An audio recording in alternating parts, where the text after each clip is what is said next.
कारण नवीन सर्दी खोकला झाला की आपण होमिओपॅथकडे जातच नाही. बरोबर, आपण त्याला मिनिमम एक 4-5 वर्ष होऊ देतो की बाबा आता 4-5 वर्ष झाले मला रिकरंट सर्दी खोकला होतो. फार दॅट मॅटर लहान मुलांमध्ये घ्या तुम्ही, कारण आमच्यामध्ये स्टॅमिनाच नाही हो. बरोबर, स्टॅमिना नसल्यावर मग काय मुलांना क्लासेस लावायचे, किंवा मग आमचं मूल हायपर ॲक्टिव्ह आहे, ते हायपर ॲक्टिव्ह नाही आहात, तुम्ही इनॅक्टिव्ह आहात. तर ADHD म्हणजे काय, अगेन अटेन्शन डेफिसिट किंवा हायपर ॲक्टिव्ह डिसऑर्डर. मी तुम्हाला परत सांगितलं तसं, कारण मुळात होमिओपॅथिक औषधं ही, मला चहात साखर नको पण बाकी मी सगळं गोड खाईन. बरोबर, तर 4 साबुदाण्याच्या गोळ्यांनी काय फरक पडणार आहे, किंवा साबुदाण्याच्याच गोळ्या होमिओपॅथीमध्ये देतात, हे सुद्धा मिथ आहे. आता मी माझ्या पेशंट्सला असं सांगते की 15 मिनिटं आधी आणि 15 मिनिटं नंतर कुठल्याही प्रकारचा स्ट्रॉंग स्मेल तुमच्या तोंडात नको. आणि अजून आजकाल एक ट्रेंड मला ऐकू येतं, I am not a morning person. What do you mean by that? Morning person म्हणजे काय की 4 वाजता उठायचं नाही. नाईट आऊल आहे. I am night owl. नमस्कार, मी गंधाली बेलगावकर बाग. रोलिंग स्कोपच्या विचार 360 या सेगमेंटच्या 3ऱ्या भागात आपणा सगळ्यांचं मनापासून स्वागत करते. सगळ्यात आधी आपल्या रसिक प्रेक्षकांना नवरात्रीच्या खूप खूप शुभेच्छा. आणि आज आपल्याबरोबर गप्पा मारण्यासाठी आपल्या स्टुडिओमध्ये आले आहेत डॉक्टर गौरी जोशी. डॉक्टर गौरी जोशी ह्या 17 वर्षांपासून होमिओपॅथी प्रॅक्टिशनर आहेत. त्याचबरोबर त्या सर्टिफाईड ॲक्युपंक्चरिस्ट आणि ॲक्युप्रेशरिस्ट आहेत. त्या काउन्सिलरही आहेत आणि आहार तज्ज्ञ म्हणजे क्लिनिकल न्यूट्रिशनिस्ट सुद्धा आहेत. तर आता आपण आपल्या गप्पांना सुरुवात करूया. होमिओपॅथी म्हणलं की आपल्या सगळ्यांनाच डोळ्यासमोर येतात त्या म्हणजे पांढऱ्या साबुदाण्याच्या गोळ्या. पण या सगळ्याच्या पलीकडे जाऊन होमिओपॅथीचा आपल्या दैनंदिन जीवनात किंवा काही आजारांशी सामना करण्यामध्ये कसा उपयोग होऊ शकतो याबद्दल आणि होमिओपॅथीबद्दल अनेक समज गैरसमज आहेत त्याबद्दल आणि अशा अनेक संलग्न विषयांवर चर्चा करण्यासाठी आज आपण इथे जमलोय. तर आज आपण आपल्या गप्पांना सुरू करूयात. डॉक्टर गौरी, तुमचं खूप खूप स्वागत आहे थँक्यू स्टुडिओमध्ये. आणि माझा सगळ्यात पहिला प्रश्न असा असेल की क्लासिकल होमिओपॅथी म्हणजे नेमकं काय? ओके, सो मी क्लासिकल होमिओपॅथिक प्रॅक्टिशनर आहे सगळ्यात पहिले तर. आणि क्लासिकल होमिओपॅथी म्हणजे डॉक्टर हॅनिमन जे होमिओपॅथीचे फाउंडर होते, त्यांनी काही प्रिन्सिपल्स आम्हाला दिले होते होमिओपॅथी शिकताना. त्या प्रिन्सिपल्सला फॉलो करून तुम्ही जी काय होमिओपॅथिक प्रॅक्टिस करता त्याला म्हणतात क्लासिकल होमिओपॅथी. अगदी ढोबळमानाने सांगायचं तर आम्ही रुग्णाला रुग्ण म्हणून बघत नाही, एक व्यक्ती म्हणून बघतो. त्याच्यामुळे त्याचं फिजिकल सिम्पटम्स, त्याचं माइंड आणि ह्या सगळ्या गोष्टी एकत्र करून त्याला एक औषध दिलं जातं, ज्याला इंडिव्हिज्युअल औषध असं म्हणतात. आणि ते औषध जेव्हा तुम्ही एका सिंगल डोजमध्ये देता त्याला म्हणतात क्लासिकल होमिओपॅथी. अगदी ढोबळमानाने, पण अदरवाईज तुम्हाला त्या डिटेलमध्ये जायचं असेल तर तो एक वेगळा स्टॉक शो होऊ शकतो. बरोबर. सो हेच आहे उत्तर त्याचं सध्या तरी. ओके, सो इतक्या सोप्या शब्दात आम्हाला समजवल्याबद्दल धन्यवाद. आणि होमिओपॅथीमधले जे समज गैरसमज आहेत त्याबद्दल काही 4-5 मुद्दे मी तुम्हाला विचारणार आहे. तर ते चूक की बरोबर हे तुम्हाला मला सांगायचं आहे. सगळ्यात पहिलं म्हणजे होमिओपॅथीचे अजिबात साईड इफेक्ट नसतात. चूक. होमिओपॅथीचे साईड इफेक्ट्स आहेत पण ते तुम्हाला कळत नाहीत, फार मायन्यूट असतात. आणि त्याच्यासाठी म्हणूनच स्किल्ड पर्सनल किंवा स्किल्ड होमिओपॅथकडनं मेडिसिन घेणं आवश्यक असतं. कारण आजकाल ओव्हर द काउंटर होमिओपॅथी मिळत नसली तरी पण तुम्ही होमिओपॅथिक फार्मसीत गेला तर तुम्हाला औषध मिळतं. पण नक्की त्याचा किती डोस घ्यायचा, तो किती पोटेन्सीमध्ये घ्यायचा हे आपल्याला माहिती नसतं. आणि होमिओपॅथिक औषधं हे हेल्दी माणसावर प्रूव्ह करून ते बनलेले आहेत. आजपर्यंत कुठल्याही पॅथीमध्ये हे झालेलं नाही आहे, पण होमिओपॅथीची औषधं ही कुठल्याही जनावरावर प्रूव्ह केलेली नाही आहेत. ती हेल्दी माणसाला देऊन त्याची लक्षणं ती जी काय आहेत त्यानुसार ती बनवलेली आहेत. त्याच्यामुळे त्याचे साईड इफेक्ट्स आहेत पण ते तुम्हाला जाणवत नाहीत. पण मग काही प्रमाणातच आहेत आणि स्पेशलिस्टकडून ट्रीटमेंट घेतल्यानंतर ते शरीरावर दिसत नाही असं आहे की side effects in general? Side effects in general नाही आहेत, पण जसं मी म्हटलं तुम्हाला की एखाद्या वेळेला एका डोजनी सुद्धा तुम्हाला बरं वाटू शकतं. पण आपलं काय आहे ना, मुळात समाधान होत नाहीत. 4 साबुदाण्याच्या गोळ्यांनी कुठं आपल्याला बरं वाटणार? बरोबर. त्याच्यामुळे मिनिमम 1 बाटली तरी केला जायला हवी ना. मग असं जर का तुम्ही केलं तर त्याचे साईड इफेक्ट नक्कीच आहेत. बरोबर.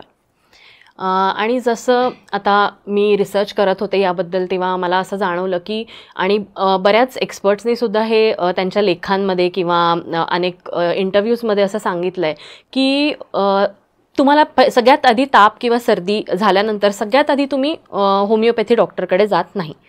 तुम्ही आधी काहीतरी उपचार करता आणि मग होमिओपॅथी डॉक्टरकडे जाता. हे यामुळे का की लोकांना असं वाटतं की वैज्ञानिकदृष्ट्या होमिओपॅथी सिद्ध झालेली नाही? हे चूक आहे. वैज्ञानिकदृष्ट्या होमिओपॅथी ही सिद्ध झालेली आहे. पण काय होतं ना, एखाद्या माणसाला आपण जेव्हा क्रिटिसाइज करायचं ठरवतो तेव्हा आपण त्याला क्रिटिसाइजच करतो. असं काहीतरी जे झालेलं आहे. मी तर तुम्हाला म्हणेन, मी चॅलेंज करते, तुम्हाला ताप सर्दी खोकला आला तर तुम्ही या होमिओपॅथीकडे, तुम्हाला 2 ते 3 तासामध्ये त्याचा इफेक्ट मिळतो. पण काय झालं ना, मुळातच आपण जेव्हा प्रायोरिटी आपली ठेवत नाही, जसं फॉर दॅट मॅटर ॲडमिशन घेताना सुद्धा जेव्हा आम्हाला मेडिकल फील्डमध्ये आम्ही ॲडमिशन घेतो तेव्हा सगळ्यात पहिला ऑप्शन हा कायम MBBSच राहिला आहे. होमिओपॅथी सगळ्यात शेवटीच आलेली आहे कायम. त्याच्यामुळे जो अवेअरनेस आहे तो अजूनही नाही आहे. त्यामुळे आमच्याकडे येणारी लोक ही मिनिमम एक क्रोसिन घेऊन किंवा पॅरासिटामॉल घेऊन मगच येतात. आणि मग मुळात तू तापात कसा होतास बाबा हे मला कळलेलंच नाही आहे, तर मग मी तुला औषध कुठे द्यायचं?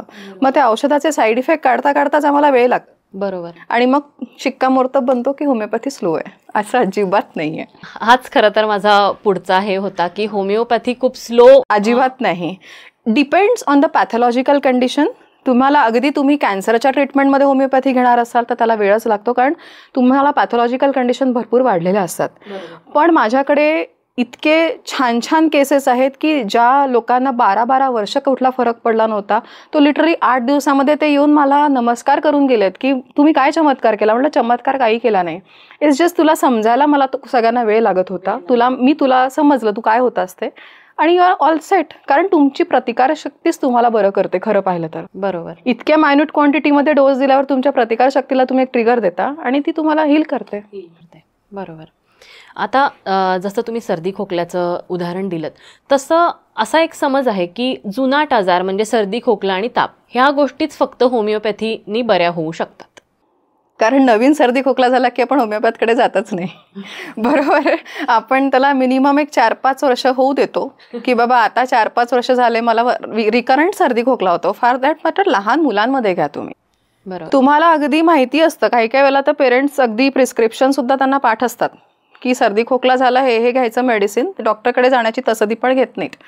आणि मग जेव्हा रिकरंट तो होतो की गेले 2-3 वर्ष माझ्या मुलाला सर्दी खोकला जातच नाहीये, मग तेव्हा तुम्हाला होमिओपॅथची आठवण येते किंवा आयुर्वेदिक फिजिशियनची आठवण येते की काहीतरी गडबड आहे. बरोबर. मग त्या केसमध्ये तुम्ही आमच्याकडे आलेले असताना मग जुनाट आजारांसाठी होमिओपॅथी आहे, कारण की ती काढते. बरोबर. बरोबर. त्यामुळे तुम्हाला नुकता सर्दी खोकला झालाय तुमच्या मुलांना घेऊन या, त्यांना होणारच नाही. नंतर वर्षातनं एखाद वेळा सर्दी खोकला होणं अगदी नॉर्मल आहे, कारण सीझन चेंज होतो किंवा तो व्हायलाही पाहिजे की तुम्ही स्ट्रॉंग आहात इंटरनली हे लक्षात येतं. इम्युनिटी बिल्ड होते. बरोबर. पण सारखा सर्दी खोकला होणं चांगलंच नाहीये. त्याच्यामुळे इनिशियली झाला तर घेऊन या, काहीच हरकत नाही. आणि म्हणजे आता या धावपळीच्या जगामध्ये सिम्पटम्सवरती पटकन दाबून टाकणं आणि मुळापर्यंत न जाणं या सगळ्या प्रकारामध्ये लोक थोडे गोंधळतात. आणि ह्याच्यावरती होमिओपॅथी कशा प्रकारे. फास्ट फूडचा जमाना आहे ॲक्च्युली. लोकांमध्ये पेशन्सच नाही आहे. मुळात लक्षणं दाबणं म्हणजे काय की माझं डोकं दुखत होतं, एखादी पेनकिलर मी घेतली, मला बरं वाटलं, ठीक आहे. पण सारखं डोकं दुखलं, माझं आज आठवड्यातनं 3 वेळा डोकं दुखलं, माझं आठवड्यातनं 4 वेळा डोकं दुखलं, महिन्यातनं 2 वेळा दुखलं. पण का दुखलं? तुला गोळी घेतल्यावर बरं वाटलं, अगदी बरोबर आहे. पण साधा तुम्ही अगदी डोकेदुखीचे जरी प्रकार बघायला गेले तर मिनिमम 20 प्रकार डोकेदुखीचे. मग ती GIT म्हणजे गॅस्ट्रो इंटेस्टिनल ट्रॅक संबंधी असू शकते, स्ट्रेस संबंधी असू शकते, कुठे तुमची पॅथॉलॉजिकल कंडिशन संबंधी असू शकते किंवा वातावरणासंबंधी असू शकते. मग त्यावर तुम्ही कधी घाव घातलाय का की याच्यामध्ये मला काय चेंज झालाय, मी कुठे मेनोपॉजमध्ये आहे का? बरोबर. किंवा तुम्ही अगदी टीनेजर्समध्ये घ्यायला गेले तर त्यांचे हॉर्मोन्स शिफ्ट होत असतात. बरोबर. त्यांना चष्मा लागलेला असू शकतो. ह्या गोष्टींचा विचार केलाय का? मग तेव्हा जेव्हा तुम्ही विचार करता तेव्हा त्याला म्हणतात मुळावरनं औषध काढा, जे होमिओपॅथी काम करते. कारण कुठल्याही ॲलोपॅथकडे गेला तर तुम्हाला सिम्पटम वाईजच ट्रीटमेंट देणार. त्यांना नाही otherwise you can go for scans, ज्याच्यामध्ये काही सापडत नाही, कारण काही नसतंच मुळात. बरोबर. त्यामुळे मी तुम्हाला पहिले सांगते की तुम्हाला डोकं दुखते म्हणजे तू सुद्धा येऊ शकतेस. डोकं दुखतंय, ये माझ्याकडे, तुझं परत डोकं दुखणार नाही. पण हे लोकांना पटणं, कारण खूप रिकरिंग डोकं दुखल्यानंतर मग जाणं आणि मग शेवटी असं होतं की नाही या औषधांचा आमच्यावरती परिणामच होत नाही. हेच साधारण एक तो फ्लॉ होमिओपॅथचा आहे, तो पॅथीचा नाही आहे. ओके. बरोबर. तुम्ही कुठल्या होमिओपॅथकडे जाता आहे, तो माणूस किती स्किल्ड आहे किंवा त्याचा किती त्यावर अभ्यास आहे. आता आपण जो अगदी पहिला प्रश्न घेतला ना, क्लासिकल होमिओपॅथी, तुम्ही जर का त्या सूत्रांनी त्या होमिओपॅथनी त्यांनी जर का प्रॅक्टिस केली तर तुमच्याकडे फेल्युअर येत नाही. कारण काहीतरी अभ्यास करून त्या शास्त्रज्ञांनी होमिओपॅथिक शास्त्र बनवलंय. बरोबर. मग त्यानुसार जर का तुम्ही गेले नाही तर तुम्हाला त्याच्यात यश कसं मिळणार. आणि मग एखाद दुसरा होमिओपॅथीकडनं तुम्हाला होमिओपॅथकडनं नाही रिलीफ मिळाला तर मग परत लोक शिक्कामोर्तब करायला तर सगळेच बसलेत. बरोबर. तुम्हाला कधी कधी ॲलोपॅथकडनं पण गुण येत नाही, पण आपण तेव्हा हे म्हणतो का की ॲलोपॅथीने असर पडत नाही. नाही म्हणत. बरोबर. कारण की त्यावेळेला तुम्ही त्याने जनरलाइज स्टेटमेंट तुम्ही दिलेलं नसतं, पण होमिओपॅथी ऑलरेडी इतकी बॅकवर्ड आहे ना ऑलरेडी, त्याच्यामुळे लोक शिक्कामोर्तब करायला तयार असतात. बरोबर. पण आता फ्रँकली स्पीकिंग या वर्षामध्ये डॉक्टर विलास डांगरेंना जेव्हा पद्मश्री मिळाली तेव्हा होमिओपॅथीचे चांगले दिवस येत आहेत असं म्हणायला हरकत नाही. खूपच ती अभिमानास्पद म्हणजे आमच्यासाठी तर खूपच अभिमानास्पद गोष्ट आहे. आता तुम्ही हा जो मुद्दा म्हणलात की होमिओपॅथ्स निवडताना म्हणजे तुम्ही स्किल्ड प्रोफेशनल, तर त्याचे काही क्रायटेरियाज आहेत का असे पर्टिक्युलर जे तुम्ही सांगू शकाल? असं काही क्रायटेरियाज नसतात. तुमचा मुळात एक तर पेशंटशी असणारा रॅपो, तुमचं बोलणं आणि पेशंट तुमच्यावर किती विश्वास ठेवतो. मुळात कुठल्याही डॉक्टरकडे जाताना, आता मी होमिओपॅथ असं नाही म्हणणार, कुठल्याही डॉक्टरकडे जाताना तुम्हाला त्या डॉक्टरवर विश्वास ठेवणं अत्यंत आवश्यक असतं. अगदी. सारखं डॉक्टर बदलून होत नाही. पेशन्स माणसामध्ये भयंकर महत्वाचं आहे. मग तुला हेडेक, तुम्हाला कसं असतं माहिती का, रुग्णांमध्ये फॉलोअप करण्याची टेंडन्सी नसते. आज मला एक साधारण पॅरासिटामॉल दिलं, एक पेन किलर दिलं, मला बरं वाटलं, पण तू परत त्या डॉक्टरला दाखवलंस का?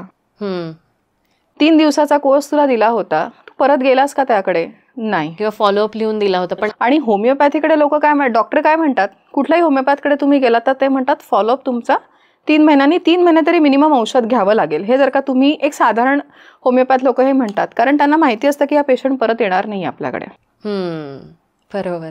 माहितीच असतं हे की बाबा ह्याला जोपर्यंत मी सांगणार नाही, त्याच्यामुळे मला इनिशियली याची टेंडन्सी मला बघून घ्यायची की हा येणार आहे की नाही माझ्याकडे परत. बरोबर. बरोबर. आणि तेव्हा जेव्हा तुम्ही हा विश्वास संपादन करता की नाही हा माणूस 3 महिन्यात येणार आहे, तेव्हा तो विश्वास तुम्हाला तुमच्या बोलण्याने संपादन करायला लागतो. आणि त्याकरता म्हणून मी काउन्सिलिंग शिकले. बरोबर. की होमिओपॅथचं काम काय मुळात की ऐकून घेणे. बरोबर. पण नुसतं ऐकून घेणं नाही होणार. त्या पेशंटकडनं संपादन करणं विश्वास आवश्यक आहे की मी आहे, तू काळजी करू नकोस, पण परत ये, कारण तुला ह्याची गरज आहे. फॉलोअपची गरज आहे आणि ती ॲलोपॅथ लोकांना पण आहे. पेशंटच्या फॉलोअपची गरज ही प्रत्येक डॉक्टरला असते, कारण तेव्हाच तुमच्या शरीरात मुळात काय बदल झाला आहे तो कळतो. बरोबर. नाही तर जास्त इंटेन्सिटीनी गोष्टी वाढून तुम्ही परत त्याच्याकडे जाता आणि मग तुम्हाला स्कॅन्सची आवश्यकता पडते, ज्याची गरज नसते. कधी कधी असं होतं की एक तुम्हाला साधारण एक अँटीबायोटिकचा डोस देतात डॉक्टर, 5 दिवसांचा कोर्स देतात. बरोबर. कधी कधी त्याची जास्त आवश्यकता असू शकते की डॉक्टर म्हणतात तो रिपीट करा. बरोबर. पण आपल्यात पेशन्स नाही ना. बरोबर. 5 दिवसांचा झाला, बास झाले बाबा, पोटात गरम होतंय, कॉन्स्टिपेशन व्हायला लागलाय, नको मला, इनफ आहे, आता मी माझं करतो. आणि लोक मला माझ्याकडे सरळ येतात की झाला माझा 5 दिवसांचा अँटीबायोटिक कोर्स, आता तुम्ही काहीतरी करा. बरोबर. तेव्हा मी पेशंटला घरी पाठवते की तुम्ही आधी त्या डॉक्टरकडे जाऊन फॉलोअप घेऊन या, की तुम्ही जे काय होते ट्रीटमेंट मग आपण बघूया. बरोबर. म्हणजे ती ट्रीटमेंट पूर्ण करा आधी. एक ट्रीटमेंट या ना माझ्याकडे, तुम्ही ॲलोपॅथी सोबत होमिओपॅथी घेऊच शकता, प्रश्नच नाहीये, पण आधी एक ट्रीटमेंट त्या डॉक्टरला बिचाराला न्याय मिळू देत आणि मग माझ्याकडे या, काहीच हरकत नाही. बरोबर. सो असा अप्रोच साधारण पेशंट्सचाही असला आणि थोडे डॉक्टर्सचा अप्रोच पॉझिटिव्ह असणं जास्त गरजेचं आहे पेशंटपेक्षा. आता मगाशी तुम्ही म्हणलात की कधी कधी मेनोपॉजमध्ये असतो आपण, तर आता तर ही समस्या खूपच सध्या समाजात आपल्याला बघायला मिळते की लेट प्रेग्नन्सी.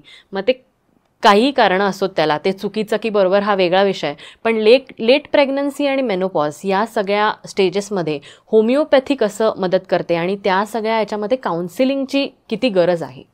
होमिओपॅथीपेक्षा ना अशा वेळेला काउन्सिलिंगची जास्ती गरज असते, कारण आजकाल मुळात मुली इंडिपेंडंट आहेत, करिअर ओरिएंटेड आहेत, त्याच्यामुळे त्यांची लग्नच मुळात 28-29 वर्षी होतात आणि साधारण त्यांचे नवरे पण त्याच एजचे असतात. बरं, लग्नच होतात असं पण नाही, लिव्ह इन वाले पण असतात.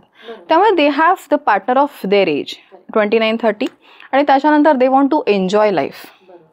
Sort of. I don't know what you mean by enjoy. आता माझं लग्न स्वतःचं 24 वर्षी झालेलं आहे, त्याच्यामुळे मला पण लेटच झालेलं आहे तसं पाहिलं तर. पण तरी पण साधारण 30 नंतर तुमचा 20 to 30 हा जो एज असतो ना, that is your fertile age. Peak fertile age तुमचं असतं दोघांमध्ये, स्त्री पुरुष.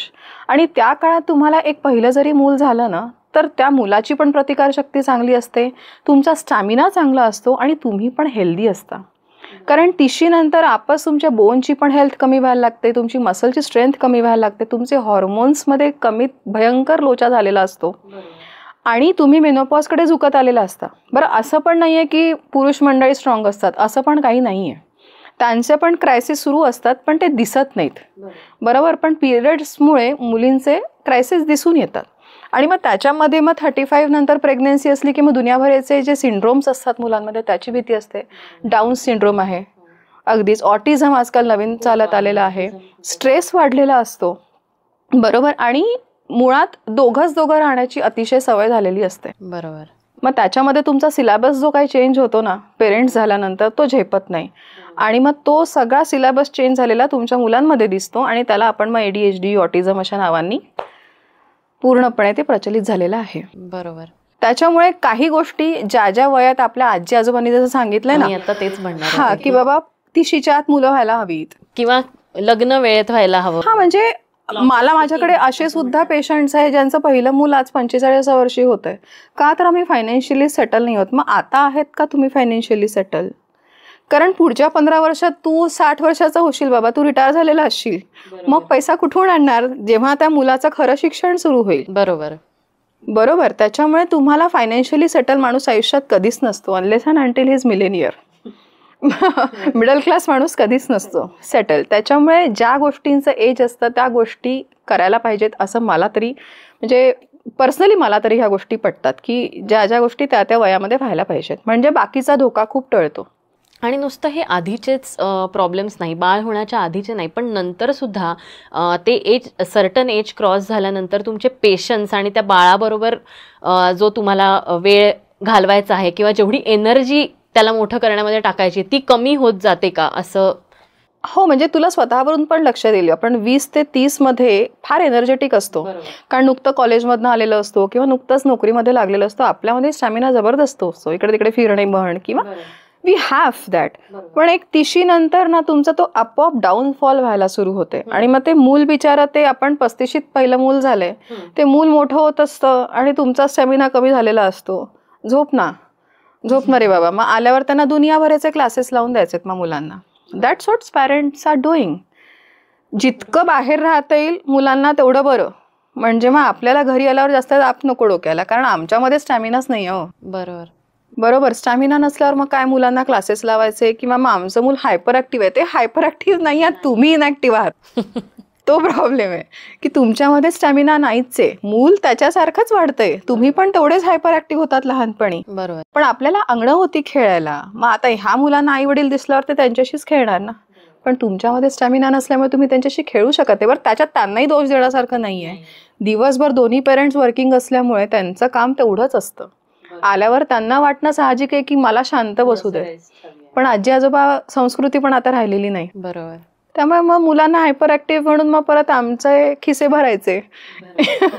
त्यामुळे ते ठीक आहे, चाल, पण होईल ते पण काउन्सिलिंगनी जास्त होऊ शकतं. म्हणजे I have patients K newly married जे असतात ते काउन्सिलिंग करता येतात की आम्ही काय करायला पाहिजे. तेव्हा पहिला सल्ला माझा हाच असतो की पहिले go for a baby right now. Correct. You already past your age. पण मग आमचे कॉन्फ्लिक्ट्स आहेत ते कसे दुरुस्त करायचे? ते कॉन्फ्लिक्ट्स तर आयुष्यभर राहणार आहेत. बरोबर. तुझं आणि तुम्ही 2 व्यक्ती आहात, 2 व्यक्तिमत्व एकत्र आलेली आहात, त्यांचं कसं पटणार? नाही पटू शकत. त्यामुळे ते कॉन्फ्लिक्ट्स होणारच.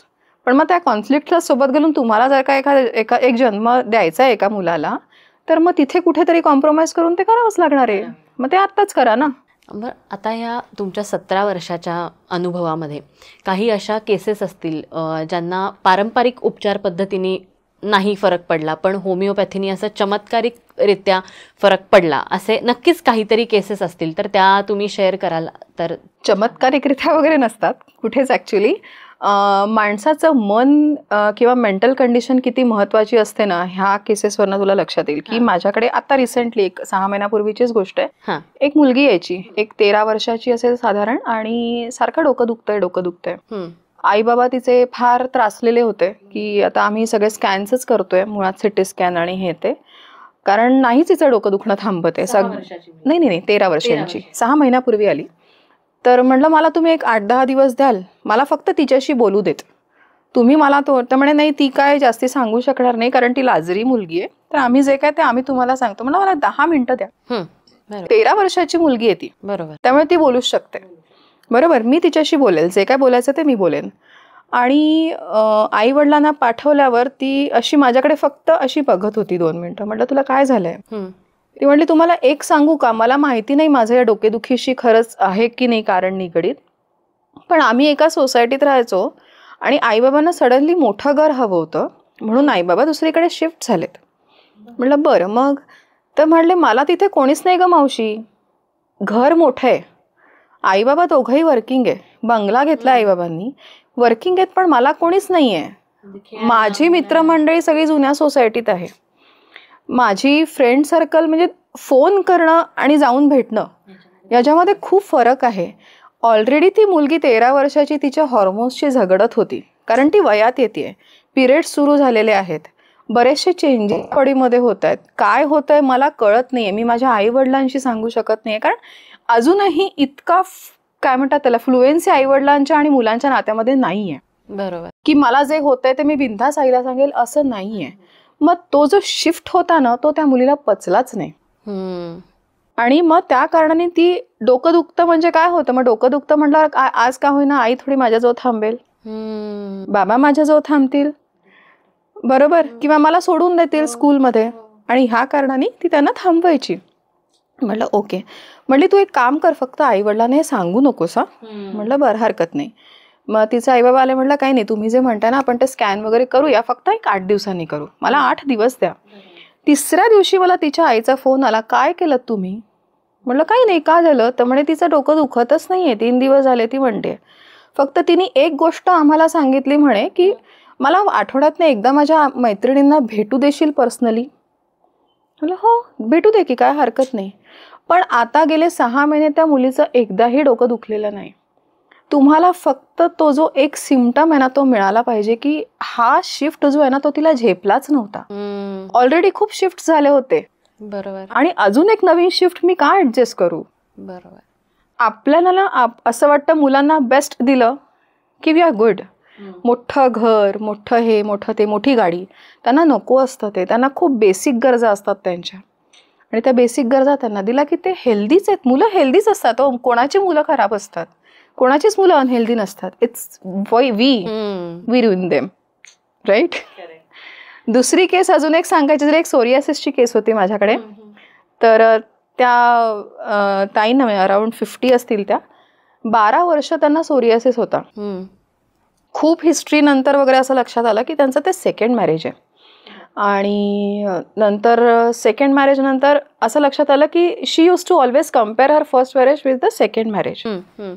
आणि fortunately second marriage was very good. आणि मग तो जो ओव्हर एक्साइटमेंट होता ना ते पण त्यांना झेपलं नाही, आणि ते आलं स्किन इन्फेक्शनच्या रूपाने. बरोबर, पॅचेस आले. सोरियासिसची अगदी सुरुवात होती, ती वाढलीच नाही मुळात, पण त्यांना तो भीती होती की नाही हे खूपच आहे काहीतरी. आणि 8 दिवसांनी परत त्यांचं सगळं माहिती ऑनलाईन कन्सल्टेशन होतं, आणि मी ऑनलाईन बघत असल्यामुळे, आणि ती पेशंट माझी नागपूरची आहे, त्याच्यामुळे मग ते सगळं झालं. आणि मग 8 दिवसांनी परत त्या ताईंचा फोन आला की औषधं मिळाली, माझी खाज भयंकर कमी झाली. मग नाहीच आहे, खाज निग्लिजिबल आहे, आणि पॅचेसवर आता स्किन यायला लागली आहे. बरं, म्हटलं बरं मग आता काय. आणि मला खूप फ्रेश वाटतंय हो, असं वाटतंय की आय एम गुड, म्हणजे मला औषधं घेण्याची गरज नाही. म्हटलं असं नका करू, घ्या तुम्ही. हा 8 दिवसातला. 3 वीक्स नंतर मला त्या ताईंचा फोन आला की माझे पॅचेस गेलेत पूर्णपणे, अगदी नॉमिनल आहेत. त्यांची 3 महिन्यापूर्वी ट्रीटमेंट संपली. Treatment was around 4 months maximum, कारण ते पूर्ण घालवणं पण आवश्यक आहे. पण शी इज गुड. आता ह्याला तुम्ही स्लो म्हणाल का? नक्कीच नाही. बरोबर. 12 वर्षाचा सोरियासिस जर का तुमचा 3 वीक्समध्ये जाऊ शकतो तर तो अजिबातच स्लो नाही, राईट? बरोबर. आणि सोरियासिसला फ्रँकली स्पीकिंग कुठल्याच पॅथीत औषध नाही. नाही. बरोबर. आणि maximum skin infections unless and until एक 10% पॅथॉलॉजिकल असतील तर 90% are due to your mind.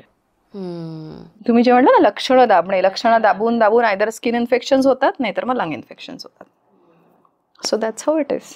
पहिला जर जी केस तुम्ही सांगितली ती तर अगदीच म्हणजे सगळ्यांनाच विचार करायला लावणारी आहे. सगळ्याच पेरेंट्सला, सगळ्याच मुलांच्या, सगळ्या एज ग्रुपच्या मुलांच्या पेरेंट्सला विचार करायला. म्हणजे अगेन आपण याच निष्कर्षाला आपल्या चर्चेतनं येतोय की पेशन्स, संवाद दोघांमध्येही पेरेंट्स, डॉक्टर आणि मुलं हा असणं खूप काळाची गरज आहे. म्हणजे नक्कीच.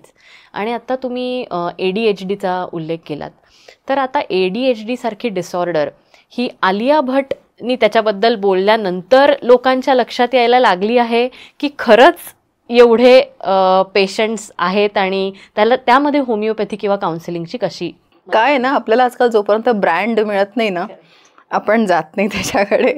जोपर्यंत अमेरिका किंवा लंडन किंवा असला कुठल्या गोष्टी ऑथरकडनं गोष्टी येत नाहीत आपण त्याच्याकडे येत नाही. योग आपला आहे पण जोपर्यंत तो अमेरिकन लोकांनी केला नाही तोपर्यंत आपल्याला समजला नाही. हा कार्डिओ योगात तुम्ही सूर्यनमस्कार पहिलेपासून सूर्यनमस्कारमध्ये घामच यायचा. आता त्याला कार्डिओ म्हणून कार्डिओ केला की घाम येतो. अरे काय म्हणजे हे, पण ब्रँड असल्याशिवाय येत नाही. आता ADHD म्हणजे काय, अगेन अटेन्शन डेफिसिट किंवा हायपर ऍक्टिव्ह डिसऑर्डर. मी तुम्हाला परत सांगितलं तसं संवादच नाही आहे मुलांचा आई वडिलांशी. मला फोन बघू देत ना थोड्या वेळ. आता मी पण दिवसभर दमले, मग आजीकडे जा. आजी असेल तर आजी असतेच मुळात 70ची. तिच्यात तरी काय पेशन्स असणार आणि का त्या माऊलीकडनं तुम्ही एवढी अपेक्षा करताय की 70 वर्षाच्या आजीनी त्या मुलाच्या मागे फिरायचं, त्याला खाऊ घालायचं. बरोबर. होणार नाही त्यांच्याच्यानी. आणि मग ते मूल इकडनं तिकडनं फेकतंय काहीतरी, तुमचं इंटेरियर खराब करतंय. पण त्यांना खाली घेऊन जाण्याची तसदी आपण घेत नाही, त्यांना पार्कमध्ये नेण्याची तसदी घेत नाही. मग आपण त्यांना नेतो कुठे, गेम झोनला. बरोबर. गेम झोनला नेऊन त्याच्यामध्ये 3000 रुपये खर्च करून फ्रस्ट्रेशन आणायचं विकत, कारण की त्यात त्यांचं समाधान होतच नाही. मग त्यापेक्षा तुम्ही त्यांना बागेत घेऊन जा. नेचरमध्ये तुम्ही मुलांना नेलात तर मुलं आपोआप शांत होतात. कारण की ते जे आवाज असतात ना, आजकाल जी साऊंड थेरपी वरती आलेली आहे, खूप आवाज असतात ना, त्यांनी तुमचं मन खूप शांत होतं. ह्या छोट्या छोट्या गोष्टी जेव्हा आमच्याकडे असे पेशंट येतात तेव्हा त्यांना आम्ही सांगतो की ह्या गोष्टी ट्राय करून बघा. चेस खेळा मुलांशी. अतिशय रागीट असतील मुलं तर एक पंचिंग बॅग घरात लटकवा. बरोबर. आणि त्याच्यावर फोटो लावा आणि सांग तुला कोणाचा राग आलाय मार त्याला, म्हणजे तो तुम्हाला मारणार नाही. बरोबर. किंवा तो राग आणखी कुठे निघाला, काढ राग, बघूया आपण किती राग येतो. जोपर्यंत त्या मुलाच्या हाताला लागणार नाही तो बसणार नाही शांत. ह्या छोट्या छोट्या गोष्टी आहे. टीम करून तुम्हाला ADHD एक 9-10% मध्ये खूपच हायपर असतं. त्या केसमध्ये तुम्हाला फक्त थेरपीचाच उपयोग होऊ शकतो. पण काही काही माइल्ड, मी आणि सांगितलं ना तुम्हाला की 1% जरी मुलामध्ये हायपर ऍक्टिव्हनेस जास्ती दिसला ना तर आई बाबा अगदी असं अरे बापरे आता काय करायचं आम्ही. माझा मुलगा अजून ABCD म्हणत नाही रे. ठीक आहे ना, 2 वर्षाचं बाळ आहे ते म्हणेल की काय, म्हणजे काय म्हणून घ्यायचंय तुम्हाला ABCD त्याच्याकडनं. असं कसं फॉनेटिक्सचा क्लास, अरे काय असतो फॉनेटिक्सचा क्लास, मला तर माहित नव्हतं. फॉनेटिक्सचा पण क्लास असतो, म्हणजे हे मला माहिती नव्हतं. फॉनेटिक्सचा क्लास असतो, त्याला स्पेलिंग यायलाच हवीत, कुठं आइन्स्टाईन बनवायचंय. ठीक आहे ना, let him go bye space. आणि मग तुम्ही त्यांना नसेल करायचं त्यावेळेला, त्याला अभ्यास करायचा नाहीये, मग तो तुम्हाला त्या स्केलनी इरेझरला मारणार, तो पेन्सिलने अजून कुठेतरी काय करणार. त्याला तुम्ही हायपर ऍक्टिव्ह म्हणून शिक्कामोर्तब करून परत मोकळे होता आणि मग आमच्याकडे येतं. माझ्या वेळेला पेरेंट्सचं काउन्सिलिंग करावं लागतं की इज नॉट हायपर ऍक्टिव्ह, पण त्यांना हेही सांगावं लागतं की नाही आहे बरं का. बरोबर. नाही तर तू कोण सांगणारी ना, असं होतं ते. आहे बरं का, पण अगदी माइल्ड आहे, थोडंसं काम करूया आपण मिळून. आणि अक्षरशः 3 महिन्यां 4 महिन्यांमध्ये मुलं व्यवस्थित होतात, काहीही परत नाही. ते पेरेंट्सला ठीक करण्याची जास्त आवश्यकता असते. विचार करण्यासाठी आणि विचार करायला लावणारा खूप जास्त गोष्ट आहे. हा खूप जास्त म्हणजे. आणि ह्या कंडिशनमध्ये होमिओपॅथिक मेडिसिन्स खूप काम करतात, कारण आमची सगळी औषधं ही माइंडवर काम करणारी आहेत. अच्छा. त्यामुळे मग पेशंटचं माइंड कसं ओळखायचं हे ज्या होमिओपॅथला जमलं तो सक्सेसफुल होमिओपॅथ असं म्हणता येईल. माइंडवर काम करणारी औषधं, असं मी आत्तापर्यंत कोणाकडनं हे अशा पद्धतीचा अप्रोच होमिओपॅथी बद्दल कोणाकडनं ऐकला नव्हता. त्याच्यामुळे माझ्या पण नॉलेजमध्ये भर पडली आहे की ऍक्च्युली हे माइंड वरती तुमच्या एका व्यक्तीवर काम करते होमिओपॅथी, कुठल्या सिम्पटमवर नाही, पेशंट नाही, व्यक्ती म्हणून. ती म्हणूनच आज माझ्याकडे तू आली असते एक व्यक्ती म्हणून, तू कशी आहेस आणि आता तू या तापामध्ये किंवा आजारामध्ये असता, तुझ्यामध्ये काय चेंजेस झालेत हे जेव्हा लक्षात येईल तेव्हा तुला मेडिसिन देणं अगदी आवश्यक आहे. अगदी म्हणजे अगदीच काहीच कठीण नाही. कारण मुळात होमिओपॅथिक औषधं ही प्रूव्ह केली गेली आहेत. जसं मी तुला आधी पण म्हटलं की जर का आपण एक छोटंसं केमिकल घेऊ, आर्सेनिक माहिती आहे, आता सगळ्यांनाच माहिती आहे बरोबर. तर डॉक्टर हॅनिमननी काय केलं होतं की आता मी हेल्दी आहे तर मला आर्सेनिक अगदी कमीत कमी प्रमाणामध्ये मला आर्सेनिक दिलं बरोबर आणि मला काय आर्सेनिकमुळे माझ्या शरीरावर इफेक्ट झाले ते बघितलं. जेव्हा लक्षात आलं की हिला डायरिया झाला, सर्दी खोकला झाला, कुठे रेस्पिरेशनचा प्रॉब्लेम झाला, स्किनवर कुठे रॅश आली किंवा एन्झायटी आली आणि मग जेव्हा ही लक्षणं एका रुग्णामध्ये दिसून आली तेव्हा त्याच सेम क्वांटिटीमध्ये त्या रुग्णाला दिलं आणि विदिन 24 hours तो मनुष्य ठीक झाला. याला म्हणतात प्रूव्हिंग, जे होमिओपॅथीने केलेलं आहे. बरोबर बरोबर. पण त्याच्यावर विश्वास ज्याने ठेवला ते होमिओपॅथीवर विश्वास ठेवतात, जे नाही ठेवत ते अजूनही क्रिटिसाइजच करतात. त्यामुळे it's again the matter of trust. पण म्हणजे आता क्रिटिसाइज करणं ही एक गोष्ट झाली, पण अनेक असे म्हणजे आपल्या आजूबाजूला अनेक असे लोक आहेत जे अगदी लहानपणापासून होमिओपॅथी ट्रीटमेंट घेत आहेत आणि त्याच्यामुळे ते दुसऱ्या कुठल्या पॅथीकडे किंवा वळतही नाहीत. असे एक्झाम्पल्स मीही काही बघितलेत की नाही, मला काही झालं तरी मी होमिओपॅथी ट्रीटमेंटच आधी घेणार. सो असेही एक्झाम्पल्स आहेत, म्हणजे नाही असं नाही आहे, अगदी आहेत. म्हणजे प्रेग्नेन्सीपासून सुद्धा होमिओपॅथी घेणाऱ्या बायका आहेत. म्हणजे मी स्वतः माझ्या मुलीच्या वेळेला प्रेग्नेन्सीमध्ये होमिओपॅथी घेतलेली आहे. माझी दोन्ही मुलं प्रीमॅच्युअर आहेत, पण तरी सुद्धा त्यांची इम्युनिटी बाकी कोणाला लाजवेल अशी त्यांची इम्युनिटी आहे. It's all because of homeopathy and what your mindset was. तुम्ही किती तुम्ही किती काय म्हणतात त्याला, इम्युनिटी तुमची स्ट्रॉंग असते, तुम्ही कसा विचार करता आहे, तुम्ही किती पॉझिटिव्ह आहात, बरोबर, त्या गोष्टींवर या सगळ्या गोष्टीचा भयंकर फरक पडतो आणि त्यालाच काय तुम्ही गर्भसंस्कार म्हणता. तेच बरोबर. आता आपण परत होमिओपॅथीच्या गैरसमजांबद्दल जे बोलत होतो त्याकडे वळूया की होमिओपॅथी ट्रीटमेंट म्हणजे जसं आपण म्हणलं साबुदाण्याच्या साखरेच्या गोळ्या, आणि त्यामुळे डायबिटीसचे पेशंट्स हे उपचार घेऊ शकत नाहीत. चूक की बरोबर? चूक. ओके. म्हणजे कसं एक्सप्लेन कराल हे ना? अगदी तसं आहे, मला चहात साखर नको पण बाकी मी सगळं गोड खाईन. बरोबर. तर 4 साबुदाण्याच्या गोळ्यांनी काय फरक पडणार आहे? किंवा साबुदाण्याच्याच गोळ्या होमिओपॅथीमध्ये देतात, हे सुद्धा मिथ आहे. हा, त्याच्यामध्ये भरपूर प्रकार आहेत. It's a mediator. तुम्हाला म्हणजे ऍक्च्युली त्या ज्या गोळ्या असतात त्या साखरेपासूनच बनवलेल्या आणि त्याच्यामध्ये त्याच्या प्रॉपर्टीज इंटॅक्ट राहतात. अल्कोहॉलमध्ये डायल्यूट केलेले मेडिसिन्स असतात हे, बरोबर, त्याच्यामध्ये ते इंटॅक्ट राहतात म्हणून ते तसं केलेलं आहे. पण मग त्याच्यामध्ये शुगर ऑफ मिल्क ऑप्शन आहे, त्याच्यामुळे पाण्यामध्ये देण्याचे मेडिसिन्स आहेत, असे भरपूर प्रकार आहे. पण मुळात मिठी गोली मुलांना आवडतं की नाही, मिठी गोली, त्याच्यामुळे ते देण्यात आलंय. मग डायबेटिक, अगदी हायली डायबेटिक पेशंट असेल तर आम्ही त्याला साबुदाण्याच्या गोळ्या देत नाही. करेक्ट. आम्ही त्याला दुसऱ्या प्रकारे औषध देण्याचा प्रयत्न करतो. बरोबर. पण अगेन जसा तुझ्या मनात प्रश्न आला तसा सगळ्यांच्या असेल की, अगेन तेच सांगते ना की मला चहात साखर नको पण बाकी सगळं गोड, म्हणजे मी गुलाबजामुन खाईन, सगळं खाईन, पण त्या होमिओपॅथीने माझी शुगर वाढली तर? बरोबर ना. त्याच्यामुळे इट्स अ मिथ. आता खाण्याच्या विषयावर आपण बोलतोच आहे, तर पुढचा आणि सगळ्यांनाच पडलेला प्रश्न म्हणजे होमिओपॅथी ट्रीटमेंट चालू असताना कॉफी किंवा कांदा लसूण हे अवॉइड केलंच पाहिजे, नाहीतर? अगदी मोठी चूक आहे ही. अजिबात असं काही नाहीये. काही काही गोष्टी कसं आहे ना, त्या नलिफाय करतात. जसे स्ट्रॉंग ओडर्स असतात, लसूण, कांदा, कॉफी. बरोबर. तुम्ही आता मी माझ्या पेशंट्सला असं सांगते की 15 मिनिटं आधी आणि 15 मिनिटं नंतर कुठल्याही प्रकारचा स्ट्रॉंग स्मेल तुमच्या तोंडात नको. मग तुम्ही ब्रश करून या, टूथपेस्ट पण स्ट्रॉंगच असते, बरोबर, तो पण वास नको. मग परफ्युम्स नको, म्हणून तुमची मेडिसिन तुम्ही परफ्यूम असलेल्या ठिकाणी स्टोअर करू नये. पण म्हणून कॉफी म्हणजे आपण ऍडिक्ट नाही आहोत ना कॉफीला. तुम्ही काय 17-18 कप कॉफी दिवसाचे पिता का? तुम्ही अगदी कांदा लसूण कच्चं खाता का? नाही. बरोबर. त्याच्यामुळे मग तुम्ही औषधं म्हणून घेण्याच्या वेळा ठरवतो आम्ही की तू 3-3 तासांनी घे, मग मधल्या एक 15-20 मिनिटांनी जेव. बरोबर. म्हणून काहीही मिथ हे जे आहेत ना, मला हसूच येते त्याच्यात. मिथ पण म्हणजे की का हे असं करताना असं म्हणतात की माझी होमिओपॅथी ट्रीटमेंट चालू आहे तर त्याच्यामुळे मी कॉफी पित नाही, म्हणजे तो बाऊ केला जातो. मग तुम्हाला अल्कोहोल चालतं. मग तुम्हाला नॉनव्हेज चालतं. मग असं व्हायला गेलं तर इतक्या गोष्टी बॅन करायला पाहिजेत. तो again it's a matter of clinical nutrition then. हे तर सगळ्यात मोठं मिथ आहे. असं काहीही नाही आहे. म्हणजे मी तर हे माझ्या व्ह्युअर्सला पण सांगेल की असं अजिबात काही नाही आहे. तुम्ही कॉफी चहा काहीही घेऊ शकता.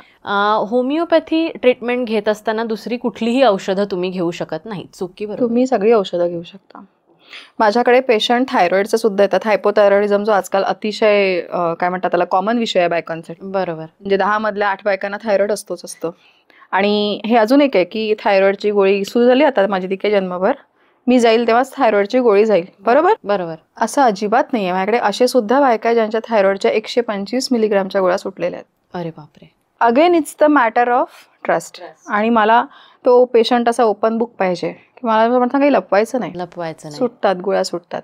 आणि कुठलीही गोष्ट ॲब्रप्टली काढता येत नाही. बरोबर. ती बाई जर का 125 mg ची गोळी घेत असेल तर तिला घेऊ देत. महिनाभर होमिओपॅथी पण कंटिन्यू करू देत. बरोबर. जे काही साईड इफेक्ट तिला व्हायचे किंवा होते काहीच इफेक्ट होत नव्हता तो दिसेल. बरोबर. मग एक 15 दिवसांनी 25 mg कमी करू, औषध सुरू राहू दे. आणि असं करत करत 6 महिन्यांनी ती गोळी पूर्णपणे बंद होते. कारण 125 mg ची गोळी एका दिवशी सुरू होत नाही ना. हा असर जो आहे तुमचा मिनिमम 1-2 वर्ष जाऊ द्यावे लागतात. तेव्हा कुठे तुम्ही त्याला सांगता की हो मला थायरॉइड आहे. हायपोथायरॉइडिझम असो, थायरॉइड सगळ्यांनाच असतो. हायपोथायरॉइडिझम आहे मला असं तुम्ही सांगता येतं. पण हे सगळं होऊ शकतं बंद, काही हरकत नाही. बरोबर. आता आपण दुसऱ्या मुद्द्याकडे वळतोय, तो म्हणजे ॲक्युपंक्चर आणि ॲक्युप्रेशर. तर यामध्ये साधारण सगळ्या लोकांना थोडं कन्फ्युजन असतं. तर नक्की ॲक्युप्रेशर म्हणजे काय आणि ॲक्युपंक्चर म्हणजे काय हे थोडं तुम्ही एक्सप्लेन करू शकलात तर? Acupuncture is the main branch. आणि ह्या सगळ्या त्याच्या मग ॲक्युप्रेशर वगैरे त्याच्या छोट्या छोट्या ब्रांचेस आहेत. ॲक्युप्रेशर झालं, मग रिफ्लेक्सोलॉजी झाली, हँड रिफ्लेक्सोलॉजी झाली, किंवा स्पर्शचिकित्सा झाली, मग मॅग्नेट थेरपी झाली. ह्या सगळ्या त्याच्या ब्रांचेस आहेत. ॲक्युपंक्चर ही चायनीज थेरपी आहे. Again it's a controversial topic की बेसिक ही भारतातलीच आहे, पण चीननी त्याला जोपासला. तो घेऊन गेला तिकडे आणि त्यांनी त्याला मोठं केलं. त्याच्यामुळे ती चायनीज पद्धती. बरोबर. आणि मग आपल्याला ब्रँड हवा अगेन. बरोबर. त्याच्यामुळे आपण मग ॲक्युप्रेशर ॲक्युपंक्चरकडे वळायला लागलो. कारण नवीन थेरपी पाहिजे ना, इंडियन थेरपीने काही होत नाहीये. मग आपण ॲक्युप्रेशर ॲक्युपंक्चरनी येऊया. तर ॲक्युपंक्चरनुसार तुमच्या शरीरामध्ये मेरिडियन्स आहेत, म्हणजे एक फोर्स एनर्जी आहे आणि त्या एनर्जीवर छोटे छोटे सर्किट आहे आणि त्या सर्किटचे बटन आहेत छोटी छोटी. जसं आपण एक बटन दाबलं की पंखा लागतो, किंवा ते बटन दाबलं की लाईट नाही ना लागणार. बरोबर. तशी छोटी छोटी बटणं आहेत तुमच्या शरीरावर आणि ती बटणं दाबली की तो आजार बरा होतो. तर पंक्चरमध्ये छोट्या छोट्या निडल्स असतात, त्या तुम्हाला त्या पॉइंटला लावायला लागतात. आणि प्रेशरमध्ये मग तुम्ही तुमच्या अंगठ्याने प्रेशर देऊ शकता. स्टिक्स असतात छोट्या छोट्या, त्यांनी तुम्ही प्रेशर देऊ शकता. कुठे सीड्स असतात, त्या सीड्स लावायच्या आणि पेशंटला सांगायचं तू घरीच दाबावा. बरोबर. That is what it is. पण एखाद्या माणसाला हात लावून उठवणे आणि पाणी टाकून ओतून उठवणे, हा जो काय फरक आहे थोडा ॲक्युपंक्चर आणि प्रेशर मधला आहे, बाकी काहीच नाही. आता आपल्या या धकाधकीच्या जीवनात किंवा लॉंग वर्किंग आवर्स आहे, ट्रॅफिक आहे, खूप स्ट्रेस आहे, म्हणजे सगळ्याच प्रकारचा, सगळ्याच जणांना, असं कुठल्या एका सर्टन एजच्या लोकांना असं नाही, पण सगळ्याच जणांना तो आहे. तर आपल्या प्रेक्षकांसाठी तुम्ही असं काही सांगू शकाल का ॲक्युप्रेशरचे पॉईंट्स, जे आपले खोकला आहे किंवा ॲसिडिटी आहे किंवा टेन्शन हेडेक म्हणू शकतो, तर तशा प्रकारच्या गोष्टींना पटकन नाही म्हणणार मी, पण थोडंसं रिलीफ मिळण्यासाठी काही ॲक्युप्रेशरचे पॉईंट्स तुम्ही दाखवू शकाल? मुळात कसं आहे माहिती का की ज्या वेळेला तुम्हाला एखादा आजार असतो त्यावेळेला मी म्हणेन की तुम्ही एखाद्या स्किल्ड पर्सनलकडे जाऊन ह्या सगळ्या गोष्टी केल्या पाहिजेत. पण आता मला आजार नाहीये, पण माझी ही टेंडन्सी आहे की मला आज न उद्या थोडं वेदर चेंज झालं की सर्दी होणार. बरोबर. किंवा माझं डोकं दुखणार. मग त्या केसमध्ये तुम्ही लोक काय करू शकता की एक सर्टन पॉइंट्स, एक 4-5 पॉइंट्स आहेत, ते पॉइंट्स प्रॅक्टिस करायचे रोज. एक 10 सेकंद प्रॅक्टिस करायचे आणि तुम्हाला लक्षात येईल की हळूहळू माझा जो सर्दी खोकला होता ना, जो वर्षातनं मला 3 वेळा व्हायचा, तो आता मला एकदाच होतो. बरोबर. पण again it's a matter of regularity. बरोबर. मग आता अगदी साधा सांगायचं गेलं तर टेन्शन हेडेक, स्ट्रेसमुळे जो असतो असंच होतं बघा. साधारण IT वाल्यांचं आलं की अशा भुवया अशा जवळ असतात आणि असं वाटतं की आता तू माझ्याशी बोलू नकोस बाबा, हा कधी पण आपल्याला मारेल. बरोबर. असेच असतात. तर त्या केसमध्ये हा आपला जो मधला पॉईंट असतो ना, जिथे आपण कुंकू लावतो बायका, तो पॉईंट फक्त थोडा प्रेस करायचा 5 मिनिटं, 5 second clockwise, 5 second anti clockwise, रोज एवढंच दाबायचं. 5 सेकंड क्लॉकवाईज, 5 सेकंड अँटी, अगदी तुमच्या तर्जनी. हे एव्हरी डे. कसं करायचं ते मी तुम्हाला सांगेन, पण हे अगदी 5 सेकंड. नंतर ही जी वेब आहे आपली इंडेक्स फिंगर आणि थंब मधली ही जी वेब आहे, जिथे आपला इंडेक्स फिंगरची ही जी लाईन आहे ती संपते, दिस इज पेन किलर पॉइंट. याला आम्ही ब्रुफेन पॉइंट असं म्हणतो, बरोबर. ह्याला दाबायचं. तुमच्या शरीरामध्ये कुठलंही दुखणं असेल तर ह्याचं लिटरली 2 ते 3 सेकंदामध्ये तुम्हाला इतका रिलीफ मिळतो की तुम्हाला असं वाटेल आपण पेन किलर घेतली. पण अगेन ते प्रेशर किती आहे हे तुमच्या लक्षात आलं पाहिजे. बरोबर. मग ह्या गोष्टी तुम्हाला शिकून घ्याव्या लागतात, पण त्या शिकल्याने येतात. फार काही अगदी त्याच्यामध्ये खूप म्हणजे काही शास्त्र नाहीये, फक्त एकदा शिकायला लागतं. कारण आपण आपल्या शरीरावर खूप प्रेम करतो, बरोबर. आपण त्याला दाबणार नाही पण जोपर्यंत थोडासा त्रास देणार नाही आपल्याला नीट वाटणार नाही, हेही नक्कीच तेवढं. त्याच्यामुळे हा दिस इज पेन किलर पॉइंट. बरोबर. नंतर इथे साधारण तुमचा हा जो ॲडम्स ॲपलच्या खाली एक नॉच असते बघा, तिथे एक पॉइंट आहे, त्याला तो थायरॉइडसाठी आहे. ओके. स्पेसिफिकली बायकांनी तर हा पॉइंट दाबायलाच पाहिजे. तिथे एक नॉच येते, कॉलर बोन आपले जिथे दोन्ही मिळतात ना, तिथे खाली एक नॉच आहे, तिथे एक 30 सेकंद रोज ती दाबा. थायरॉइडचा काही प्रॉब्लेम्स किंवा नसेलही कोणाला तर तो होणार नाही. बरोबर. असे छोटे छोटे पॉईंट जनरलाइज, त्याच्यावर तर अख्खा एक सेशन होऊ शकतो, इतके जनरलाइज पॉईंट्स आहेत. बरोबर. त्यामुळे हे मिनिमम एक 3 पॉईंट्स रोज जरी केले तरी बस आहे. तर जसं मी मगाशी म्हणलं, या धकाधकीच्या जीवनात हेल्दी राहण्यासाठी एक आपल्या लाईफस्टाईल किंवा जीवनशैलीमध्ये आणि आहारामध्ये कोणते बदल करायला पाहिजेत? खूप मोठे बदल करायला पाहिजेत खरं तर. तसं बघायला गेलं तर ब्रह्ममुहूर्तावर उठायला पाहिजे, पण कोणी उठणार नाही. I know. सी असं आहे की माझ्याकडे जेव्हा पेशंट येतो ना तेव्हा त्याला मी विचारते की का रे बाबा तुला आज BP आहे, तुला डायबिटीज आहे, काय करतोस? वेळच नाही मिळत मॅडम. तुम्हाला रील स्क्रोल करायला कसं काय वेळ मिळतो? 10 मिनटं मिळतो ना, भलेही रात्री मिळेल, तुम्हाला सकाळी मिळेल. वॉशरूममध्ये वेळ घालवणारे भरपूर मंडळी आहेत. बरोबर. मिनिमम 15 मिनटं ना. त्याच्यामुळे मग मी त्यांना सांगते की रिप्लेसमेंट असतं. बरोबर. Bad habits to good habits. मग आता ह्याच्यामधनं काढणं पण जसं लहान मुलांना आपण सवयीपासून वीन करतो ना, तसं अगदी मोठ्यांचं आहे, रादर ते जास्त आहे की काढायचं कसं बाहेर. मग सगळ्यात पहिले जीवनशैलीमध्ये मेडिटेशन आणायला पाहिजे, प्राणायाम आणायलाच पाहिजे, ब्रिदिंग टेक्निक्स या तुम्हाला आल्याच पाहिजेत. तुमच्या लंग्सची कॅपॅसिटी त्यांनीच वाढणार आहे. एक्सरसाइज कुठलीही करा, अगदी जिममध्ये जाऊन वजनं नका उचलू, पण स्टार्ट विथ सूर्यनमस्कार. बरोबर. प्राणायाम सुरू करा. 30 मिनिटं. लोक काय करतात ना, एक्सरसाइज करायची म्हटलं की मी आज 2 तास जिममध्ये, नका ना करू. मॅट एक्सरसाइज नाही, तुम्हाला सवय नाही आहे. Start with 15 minutes. 45 मिनिटं तर मिनिमम आहे हो, पण 15 मिनिटांनी सुरू तर करा. ते 15 मिनिटं 8 दिवस टिकू देत, मग 10 मिनिटं ॲड करा. असं करता करता तुम्ही महिन्याच्या शेवटी बरोबर तुम्ही 1 तासावर येता. बरोबर. आणि मग ती रेग्युलॅरिटी मानल्या जाते. पण मी 2 तास व्यायाम केल्यावर दुसऱ्या दिवशी मसल्स इतके हखडतात की मग आता 8 दिवस सुट्टी, नाही जमत मला. I am not a gym person. आणि आजकाल एक ट्रेंड मला ऐकू येतं, I am not a morning person. What do you mean by that? Morning person म्हणजे काय की 4 वाजता उठायचं नाही. Night owl. I am a night owl. म्हणजे 12 वाजता रील स्क्रोल करत झोपायचं, त्याला तुम्ही नाईट आऊल म्हणणार असाल तर तुमची लाईफस्टाईल कधीही सुधरू शकत नाही आणि तुम्ही कधीही निरोगी राहू शकत नाही. मिनिमम 10 वाजता झोपणं, 10:30 वाजता झोपणं मी म्हणते की आजकाल नाही शक्य. आणि कुठलंही प्रकारचं जेवण हे मिनिमम 8च्या आधी घेणं. बरोबर. 8, 8:30 खूप झालेत. त्याच्यानंतर तुमचं थोडी वेळ शतपावली करणं, मग मुलांसोबत वेळ घालवणं आणि शक्यतोवर निगेटिव्ह गोष्टींचा विचार न करता झोपणं.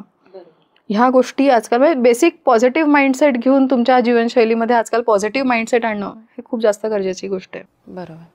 आणि मग तुम्ही मेडिटेशनने सुरुवात केली तर तुमचा अख्खा दिवसच पॉझिटिव्ह जाणार आहे.